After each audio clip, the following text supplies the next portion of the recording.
What's something people don't know about computers? Most of them are terrible at thinking like humans. But neuromorphic computing is flipping the script. Traditional computers process information in a straight line, one thing at a time, step by step. But our brains? Billions of neurons fire in parallel, creating connections that let us recognize faces, learn languages, and even daydream, all at once. Neuromorphic chips are designed to work more like brains than calculators.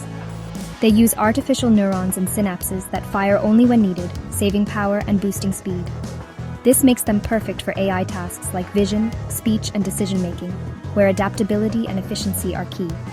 Think of it like this. While traditional computers are marathon runners, neuromorphic computers are parkour artists, nimble, adaptive, and always finding new paths. We're still in the early days, but as this tech grows, it could revolutionize everything from self-driving cars to medical devices. The future of computing might just look and think a lot more like us.